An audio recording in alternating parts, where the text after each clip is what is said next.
Hi folks, this presentation and demo is about how you can take control of corridor transitions by using WisDOT control profiles. My name is Eric Gates. I've been with EnvisionCAD for 10 years as a senior technical consultant. I've been working with Autodesk products since 1991 on an array of different projects, from oil pads on the Arctic Slope to bascule and causeway bridges in Florida, large retail sites, ice roads, airport tarmacs and terminals, along with subdivisions, roadway and highway projects. I have the pleasure of being a team member of the WisDOT Methods Development Unit as a consultant for the last 10 years, assisting in the research and development of the WisDOT standards and development packages, along with developments of workflows and training. So in this presentation, the first part will be a slide presentation for those that like to read some concepts with me. Then we'll switch to Civil 3D, and I'll demonstrate using control profiles to create corridor transitions. Here's the general gist of what the next 50 minutes will be about.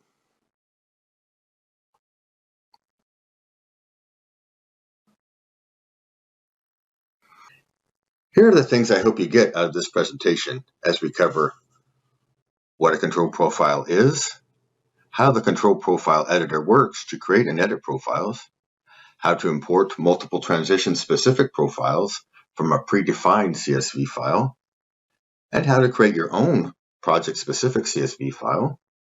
We'll discover how to use the WisDOT purpose-built subassemblies, profile target parameters, and lastly, we'll discover how to add control profile targeting to non-WisDOT subassemblies or your own subassemblies. There's a large amount of information that can be found about WisDOT control profiles by searching the WisDOT Civil 3D knowledge base. If you're unfamiliar with the WisDOT knowledge base site, you can just type C3DKB in your favorite web search app. Once at the C3DKB site, search control profile. The results will give you in-depth information about the subassemblies and tools I'm presenting today, along with very useful workflows for specific modeling transitions like beam guards and daylight. I also highly recommend checking out the Deep Dive Daylight Profile Controlled Workshop Eric Arneson with the Methods Development Unit team has developed for your viewing and learning pleasure. I suggest using the knowledge base as a constant resource for everything WisDOT Civil 3D related. Now to jump in, what do we mean by the term control profile?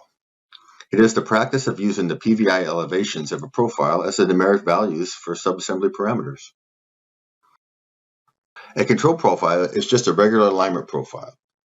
We call it a control profile because it gives the designer the ability to control numeric values fed into a subassembly parameter to develop the corridor transitions needed. So what can the numeric values represent? Those numeric values can represent not only elevations, but other subassembly parameters such as length, width, height, or slope, and even as a mechanism to switch functionality within a WisDOT subassembly, or change where and how the subassembly reads the conditions. What is a control profile used for? One of the major uses is to provide a way to develop corridor transitions. It may be used much like the Autodesk conditional subassembly to define condition changes. It may be used to create the transition of shoulder slopes, transitions from a ditch to a fill condition, transition of a ditch width and depth, create curb cuts, transition curb ends, gutter slopes, lane slopes, and material depths, just to consider a few. So the control profile editor is a tool to create and edit control profiles.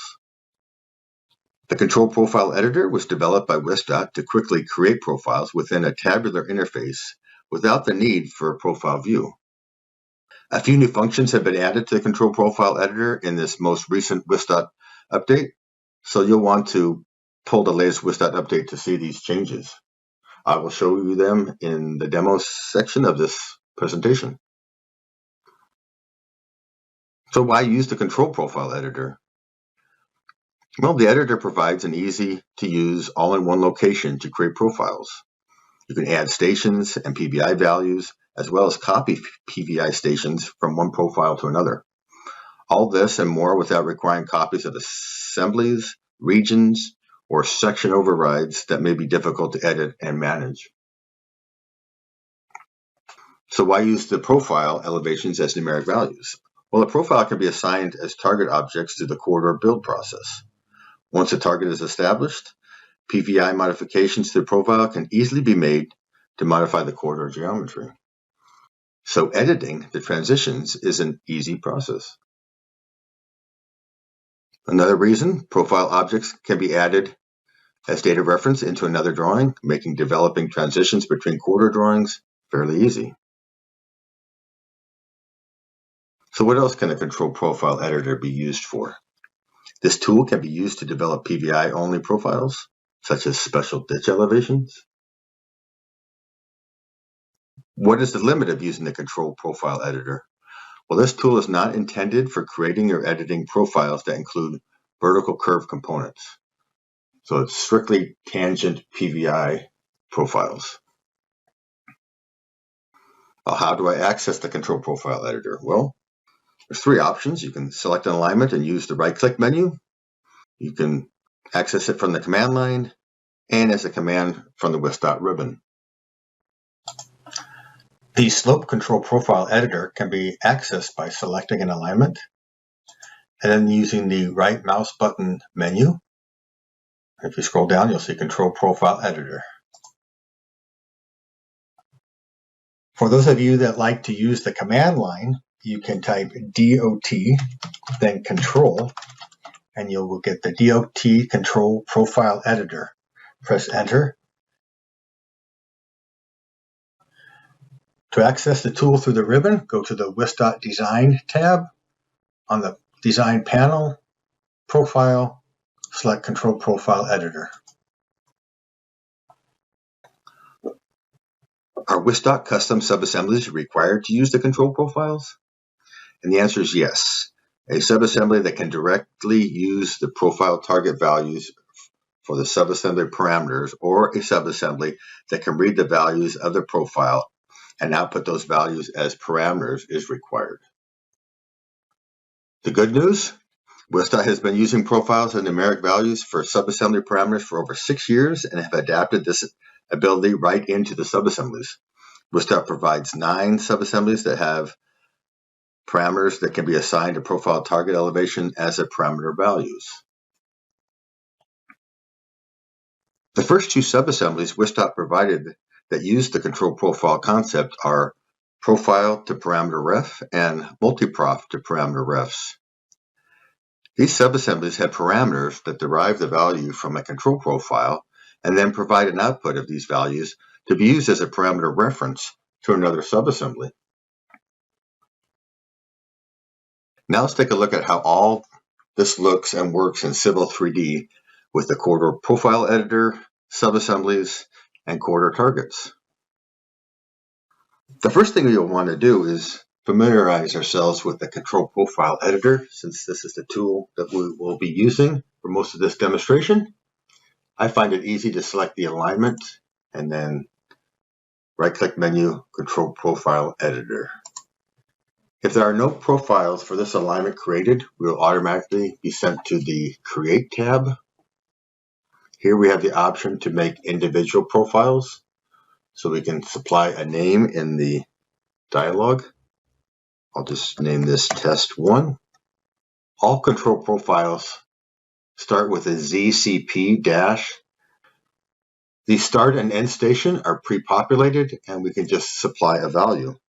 I'll supply a value of 1, and I'll press Create. It lets us know the profile was created. And now if we go to the Edit tab, we now see that the ZCP Test 1 was created, and we have the start and end stations and their values. Here we can add more stations by manually putting in the station, or we can select from the drawing. Once we have a station, we need to provide another value, and then we can press add. This adds to the table. On the table, we can modify these values as well. We can also modify the stations. And if we select a row, we could remove that row. We cannot remove the end station or the begin station. Like I showed before, we can modify their values. And we can modify the stationing as long as that stationing is within the start and end raw stations. So how about deleting a profile we've created? By design, we have not added that to the control profile editor. You must deliberately make that choice, and you can go over to the prospector, select the alignment, go to profiles, and then from there, select the profile you want to delete and delete it from the prospector. Once you delete it from the prospector and you have the control profile editor open, you can't have it open because it is modalless. You'll just need to press this. Once you press the refresh button and go back to create, it'll select the alignment on the top of the list, and you'll need to reselect that alignment to create more profiles. The next option we have in the control profile editor is to create WisDOT default control profiles. By selecting and checking that box, we can press the create button. This brings us to a dialog that shows all of the default control profiles. Here we can deselect using single click, or we can use the shift option. We can use the shift option to select and deselect, and then we can also use the control function.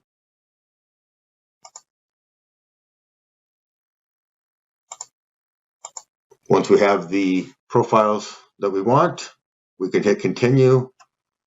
Prior to doing that, if we want to modify those values, we can modify the values, and we can also modify the name. I'll press continue, and this will create the profiles. I go over to the edit tab. We now see we have those three that we've created. The next option we have is from file. We can bring in to do that, we will need to uncheck the WisDOT default and use the view default. This will bring up Excel with the CSV file, and here we can see the format. An X in this column means that it's going to be selected in that dialog box you just seen. Here we can change the names, change the default values, and we could also do a save as. We can browse to the location that we want, give it a name, and then save.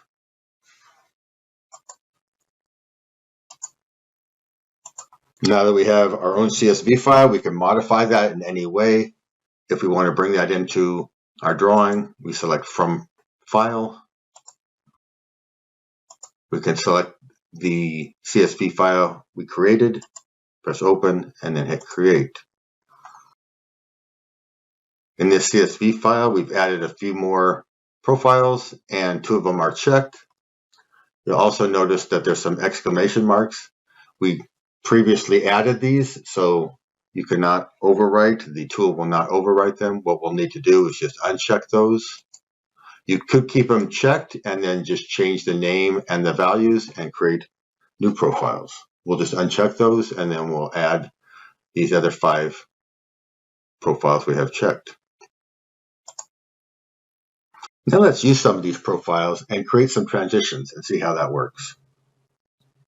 Actually, I'll just select the alignment again and bring that back up. It's modalless, and we'll just set it off here to the side.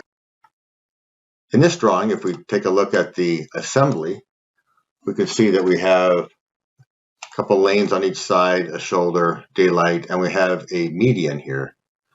So for this exercise, we are just going to take that median and create a transition. Let's take a look at our section. So in our section, we can see we just have this median and there's no transition to it. It's just I believe a 5-foot median all the way across. Well, we don't want that median all the way through this whole corridor. We just want a 100-foot transition and then 5 feet for 200 feet and then a 100-foot transition back to no median. Let's see how we can do that using the control profile editor and creating targets for those parameters. Okay, let's close that. I'm going to take a look at the assembly so you can see the parameters we're working with. So we have a right lane, right shoulder, and right daylight profile control. And then we have a left median, then lane, then shoulder. In this median, we have a width value and we have a slope value. The subassembly is a control profile link subassembly. So first, let's go to our profile we created, which is the median width. We have it set at 5 as a default value. I'm going to set that to 0 and 0. Then I'm going to add the transitions by selecting on the drawing area.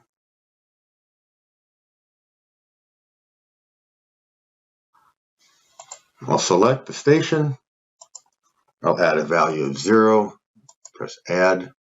I could keep selecting from the drawing, but I already know the geometry of this, so I'm just going to do 484. And then I want that to be 5 feet wide, so I'm going to put a value of 5, press add, and then it's going to go for 5 feet at a distance of 200 feet, so I'll add 486, plus a pair for the station, keeping the value at 5, add, and now I want to taper back down at 100 feet, so I'm going to use 487, plus a pair with a value of 0. And now we've got our taper in a tabular value form. From here, we're going to go into the corridor, select the corridor. We're going to edit our targets, select the region.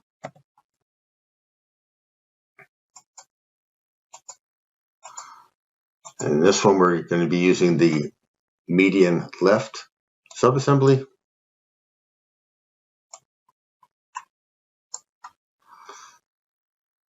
And we're going to want the width from profile. The control profile we used is this name, so we'll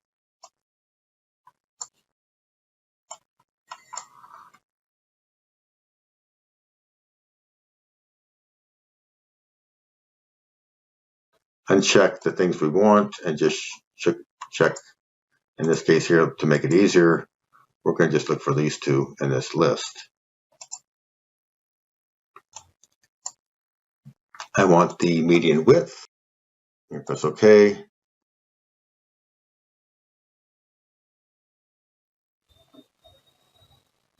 And here we can see we've created a median there. If we look at the corridor section editor,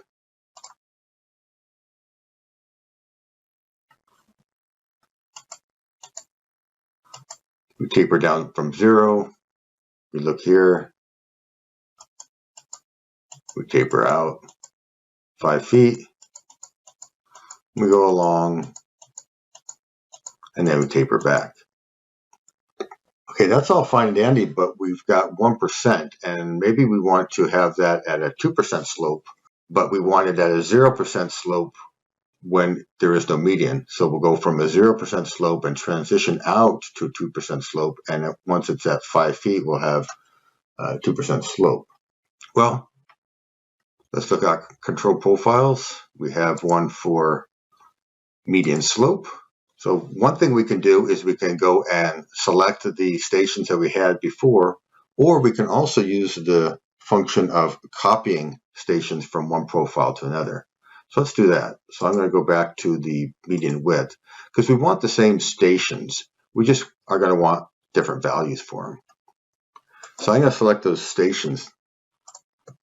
I'm going to right click, copy PVIs to profile.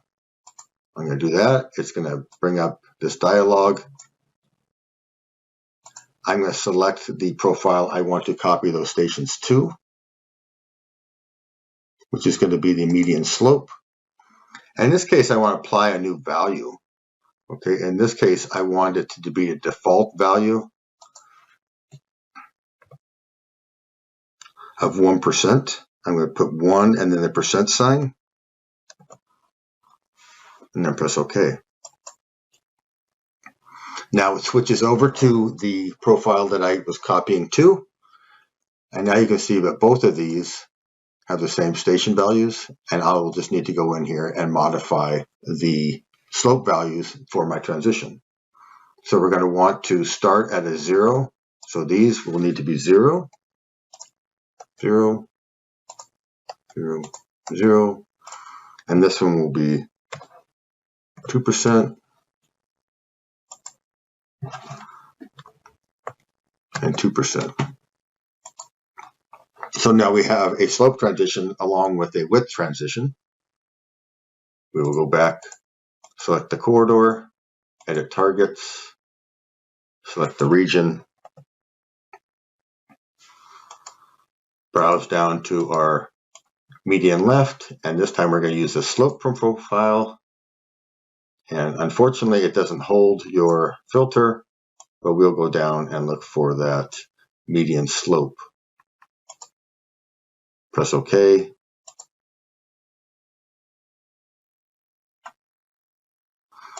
Now let's go through and see how our sections look.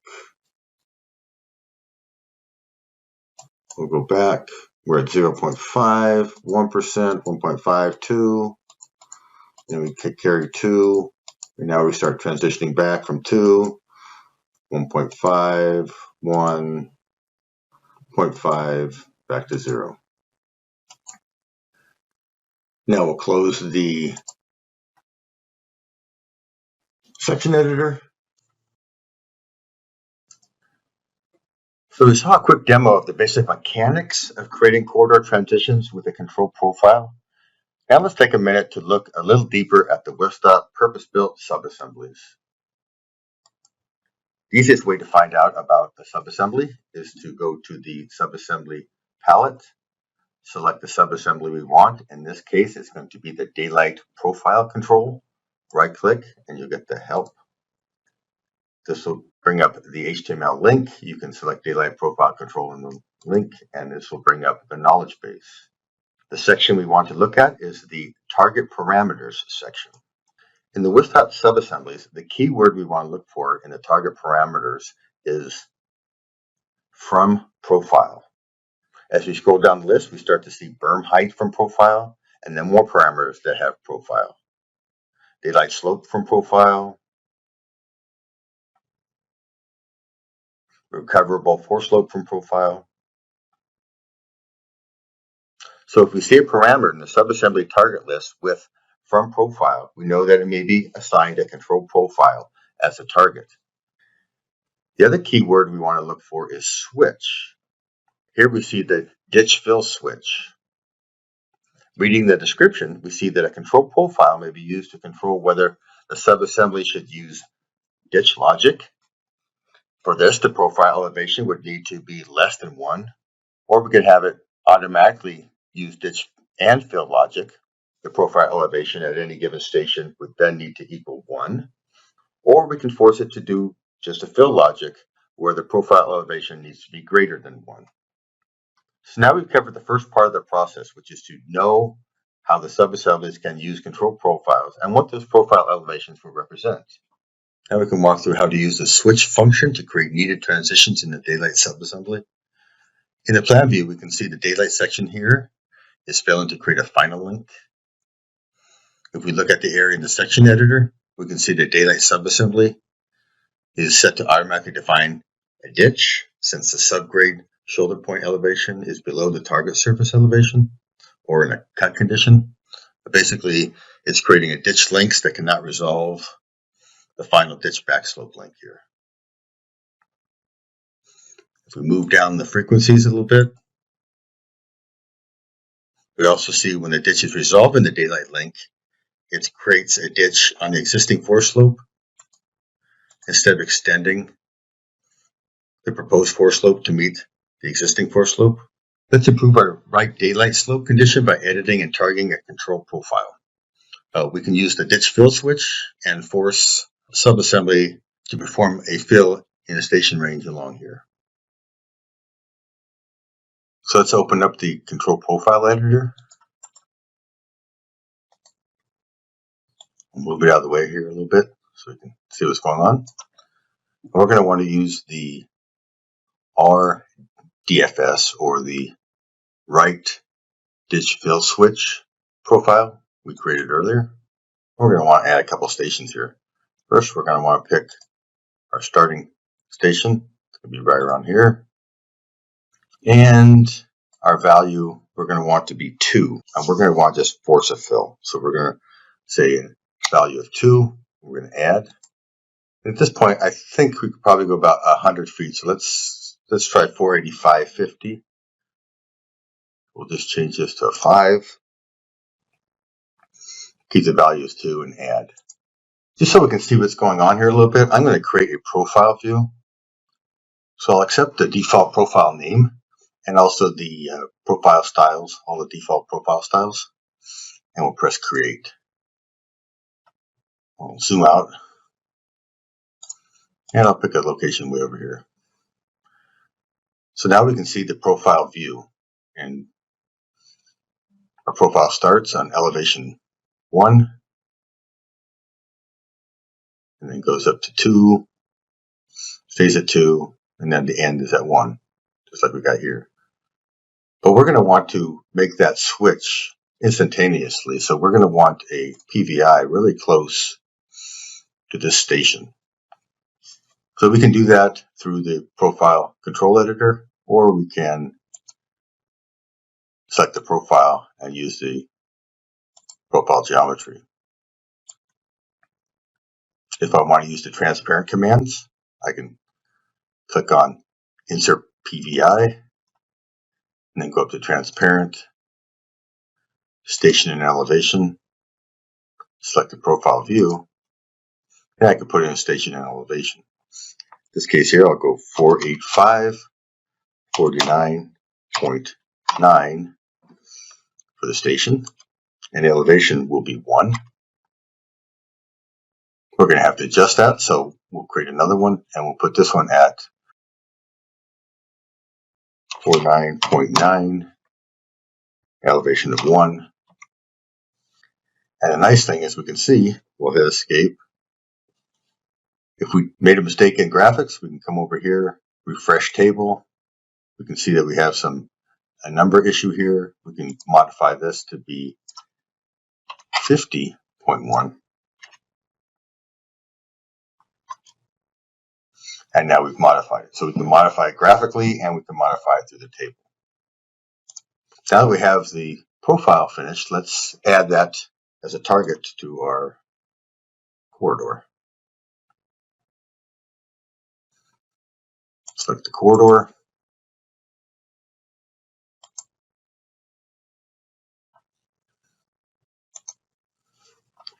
Now we're going to want our daylight profile control right. And now we're going to look for ditch fill switch. Select that, and now we're going to look for our right DFS.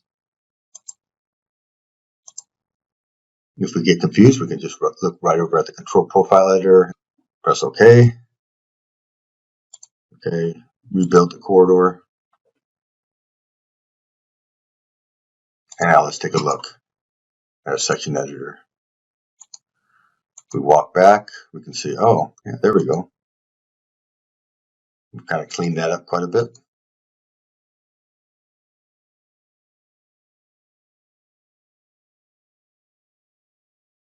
If we look further down these frequencies, it looks like we can extend that fill switch just a tad bit more and possibly get, looks like about another 100. Yeah, about another 100 feet. So let's go and modify our control profile, and we'll just modify this 48550 to be 46, and the same thing for the tight station. We'll make that a 6 as well. We'll come over and rebuild our corridors. And now that looks pretty good, except we're getting a little bit of section through here now, and then it ditches up a little high, so maybe we want to push it a little bit further out. So what we can do now is we could just, our fill daylight slope, I believe, is at 4:1. We could modify that to be 6:1, and then that would basically extend this 4 slope all the way out and hit the existing surface. So in the control profile editor, we can go to the right final slope, and here we can add a station. We'll go and add 46, and here our value is going to be 0.25. We'll add. We're going to modify the defaults are going to be 0.25. They're at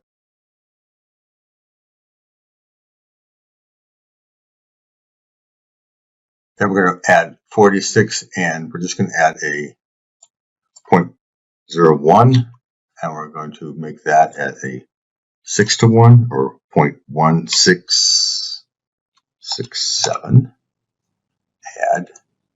Then we're going to go to about, let's see, 486, just under 487. So we'll do 486.99. 0.99, and that will be still at 6%, or 6:1, and then we'll make that an even number, 47.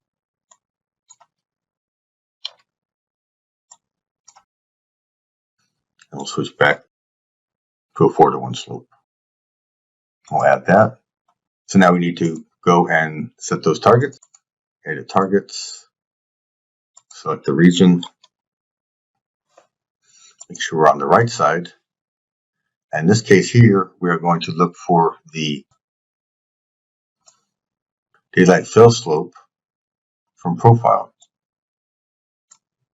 And then we're going to go down and look for our right final slope, the one we just modified here. Press OK. Now let's take a look at our section editor. Backup 1.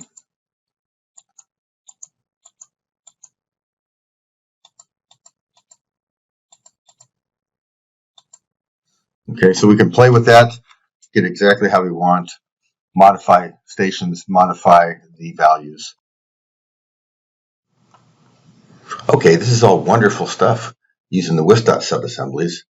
But Eric, didn't you mumble earlier about being able to use non-WisDOT subassemblies? Yes, let's look at the 2 subassemblies we can use to take advantage of using control profiles to manage transitions with non-WisDOT subassemblies. We'll go to the WisDOT subassemblies palettes, and we'll go in the general subassemblies, and we can see profile to parameter and multi-profile to parameter. For this demonstration, I'm going to use the multi-profile parameter. The profile parameter allows for 1 profile to be assigned to that subassembly, and the multi-profile allows for 6 profile targets to be assigned. Let's take a look at the subassembly we have here first. We'll look at the assembly, and I pre-built a little bit to show you what's going on with it. We can name the subassembly anything we want. I've named it CP lane left for control profile lane left. Here we can see we have 60 volt values, And if you look at the full name, it's called Target Control Profile 1, 2, 3, 4, 5, and 6.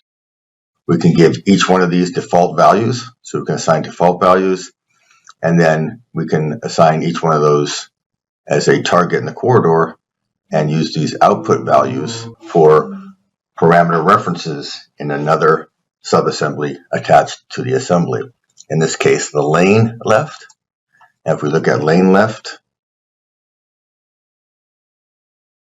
we can see that each one of these values, the width, the slope, the two pavement depths, and the base depth, have been assigned to value 1, value 2, value 3, and value 4, and value 5 of the CP lane.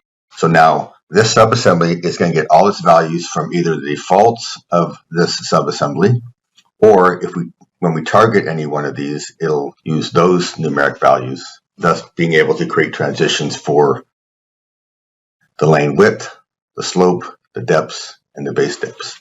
You don't need to use all of those, but it's an example of you can use up to 6 before you need to add another multi-profile to parameter subassembly to your assembly. Let's go ahead and add a scenario here. What we're going to do is we're going to create another lane. We'll just use the generic Autodesk lane and one of their Autodesk out-of-the-box curbs, and we'll use that out-of-the-box link width and slope, and then we'll use a sidewalk assembly.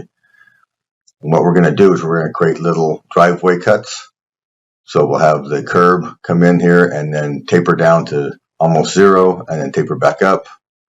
The lane width will be 12, and then the same thing, we'll have 2 separate driveways.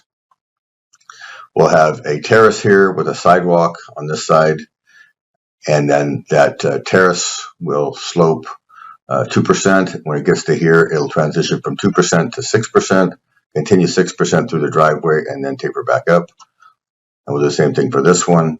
Then we'll first build this subassembly by grabbing the subassembly off of the pallets.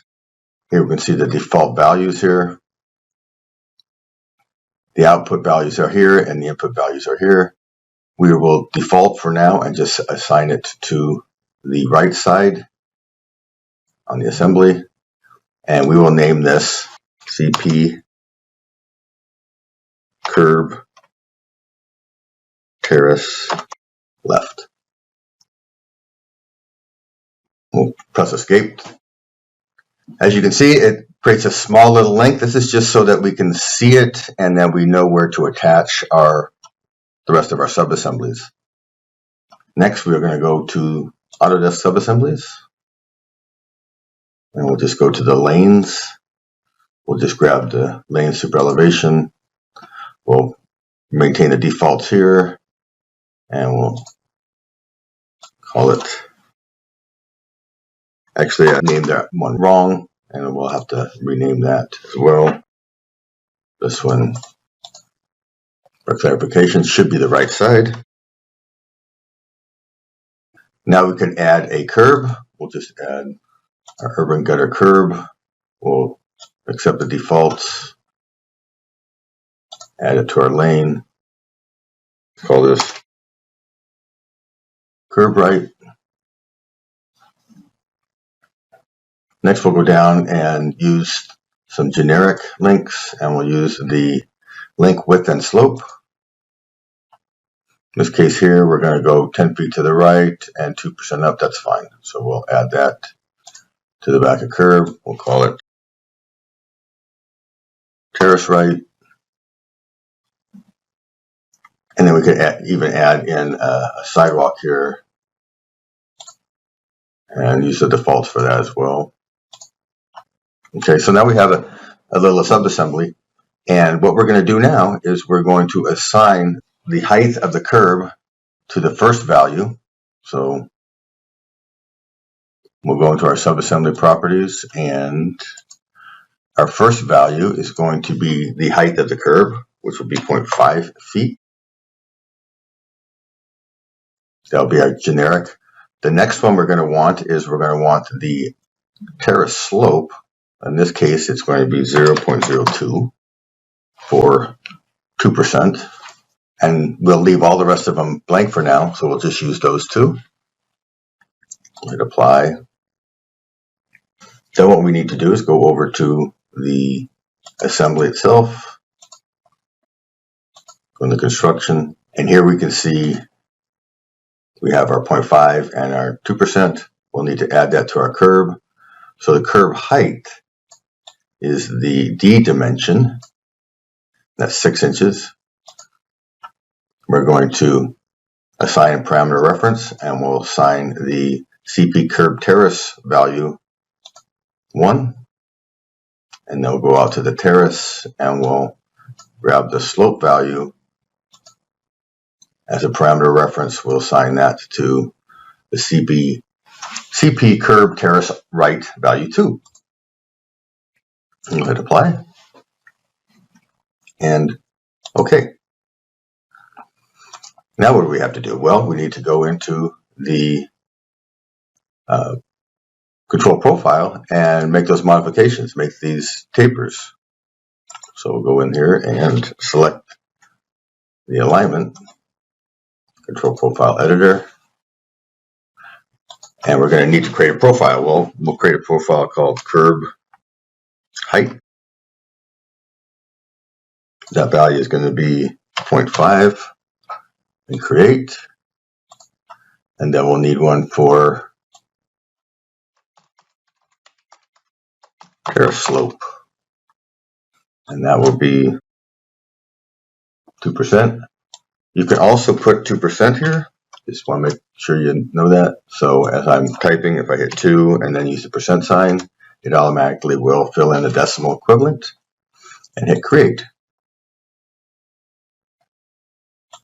Now I have the two curb heights and terrace slope. So the curb height I'm going to add. I'm going to select the station to add, and I'm going to add that station, and that one is going to be still at 0.5. Add. Then I'm going to add another station, and what I'll do is I'll just add all these stations at 0.5 for now. It's a little quicker that way.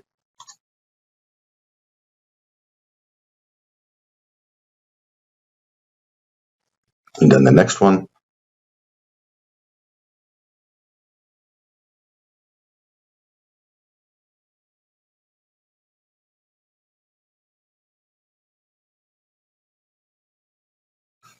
So now I've got them all. So the first two are going to be at 0.5. Then this will be at 0.01, 0.01. These two will be at 5 again, and then 0.01 and 0.01. We're going to do almost the exact same thing for the terrace slope. So we get to the terrace slope, we're going to add the same stationing. In this case here, I'm just going to default it to the 2%. And then I'm going to select those same stations and add.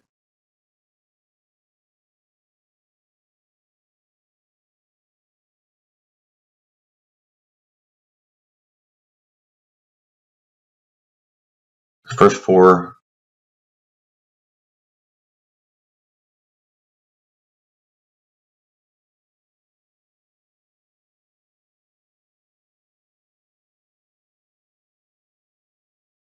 Okay, the first 2 will be at 2%. This will be at 6%, 6%, 6%. Now we have our transitions created.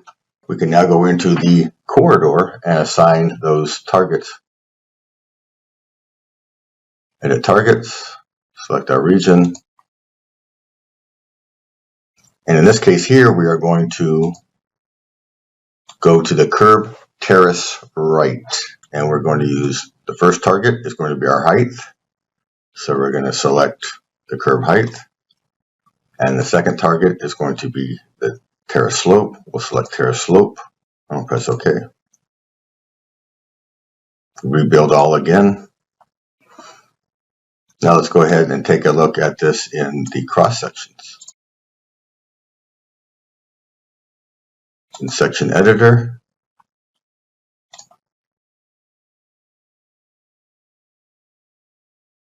we walk down. We're at 5%. Now we're at 1% with a 6% slope. 6% slope full. walks back up, goes back down, and then walks back up. Notice one thing that we may have missed, and that is the depth of the curb. Notice it's pushing this subgrade down. We can fix that pretty easily, I believe, by just using another dimension on that curb subassembly. So let's take a look at that. I'm just going to zoom out here to the assembly here. And I believe it's I look at the subassembly properties here. I believe it's the G dimension, 13, yeah. So we're going to want to create a slope control for the dimension G here. So let's go ahead and do that. We'll cancel that. We'll go over to our assembly properties. Let's go to the curved terrace. For our third value, we're going to use 1.083 or 13 inches. We'll apply that. Then we'll go over to the curb and we'll grab the G dimension and we'll use the third value and assign that to parameter reference. Apply that, close that, and now we need to create another control profile. So we'll call this one the curb height. 1.083 will be the default. We'll create that. Depth. And then we'll create. And now we're going to add those same stations. So we'll zoom back in so we can add those stations. Make sure we're in the curb depth. And we're going to add 1.083. Add.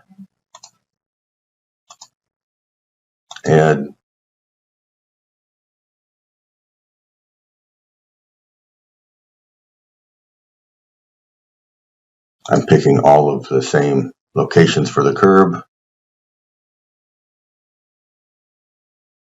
And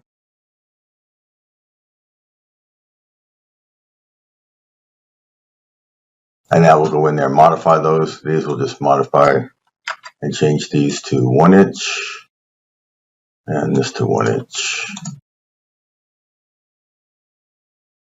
That will force the curb to get smaller instead of extending down into the subbase. That's just the way the out-of-the-box curb is designed, so we're going to go with it, and we'll make that modification.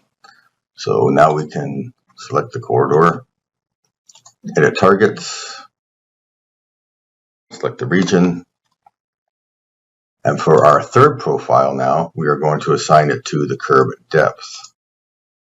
We'll hit OK, and we'll rebuild all. Now as we walk through here, did I grab the wrong value?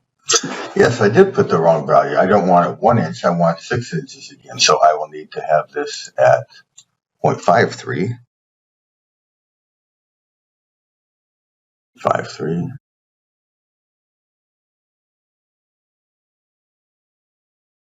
I'm only dropping 6 inches, so 7 inches. And now we'll rebuild the corridor again. And there we go. So now we can see our curb maintains the height without extending into the subbase.